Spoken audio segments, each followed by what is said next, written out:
Start. Venezuela पर America का हमला और वहां के तात्कालिक राष्ट्रपति निकोलस मादुरो एवं उनकी पत्नी को हिरासत में लेने के मामले में दुनिया एक बार फिर से बट गई लगती है।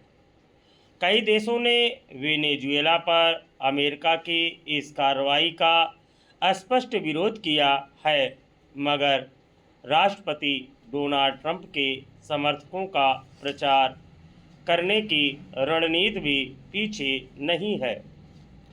समर्थन और विरोध से इतर यह सवाल अनुत्तरित रहेगा कि आखिर मादुरो पर ही यह कार्रवाई क्यों की गई। यदि नशीले पदार्थों की तस्करी ही उनका गुनाह ए अजीम है तो इसको लेकर तो चीन पर भी सवाल उठते रहे हैं।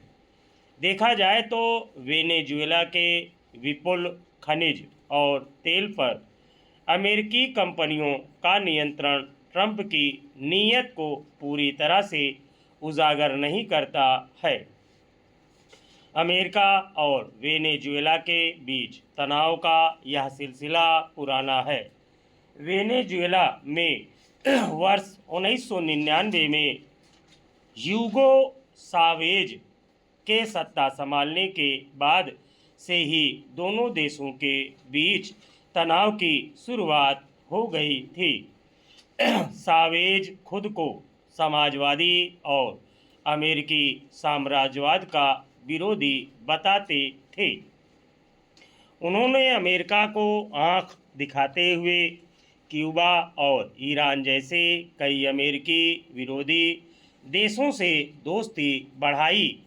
कहानियां यह भी गढ़ी जा रही हैं कि अमेरिका के हमले का मकसद उसे स्वघोषित समाजवादी क्रांति को खत्म करना है, जिसे मादुरो के राजनीतिक गुरु और पूर्व राष्ट्रपति ह्यूगो सावेज ने 1999 में शुरू किया था।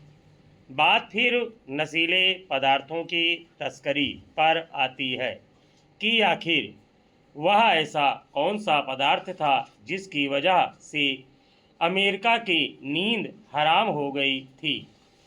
यह गांजा, अफीम, चरस, हशीश या हेरोइन नहीं, बल्कि सबसे घातक नशीला पदार्थ फेंटानिल है। कहा जा रहा है कि इस पदार्थ की तस्करी ने अमेरिका में बड़ी संख्या में लोगों की जान ले ली। इसने ट्रंप की आभासी मुद्रा क्रिप्टोकरेंसी को तबाह कर दिया। कायदे से बहस फेंटानिल के मुख्य आपूर्तिकर्ता चीन पर और ट्रंप के क्रिप्टो गोरख धंधे पर होनी चाहिए थी। एक रिपोर्ट के अनुसार वर्ष 1999 से अब तक अमेरिका में लगभग 10 लाख लोगों की इस नशीले पदार्थ की वजह से मौत हो चुकी है।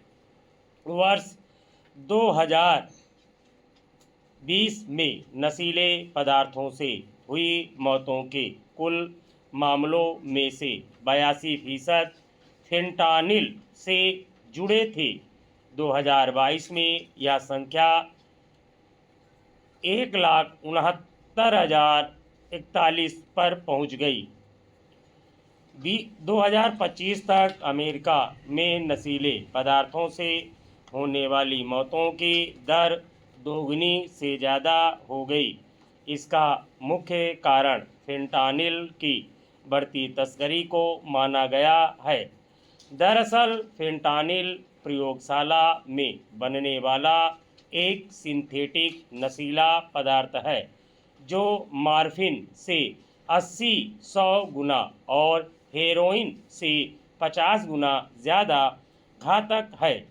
वैसे इसका नियंत्रित इस्तेमाल आमतौर पर अस्पतालों में दर्द कम करने के लिए किया जाता है। इसकी खरीद फरोख्त के लिए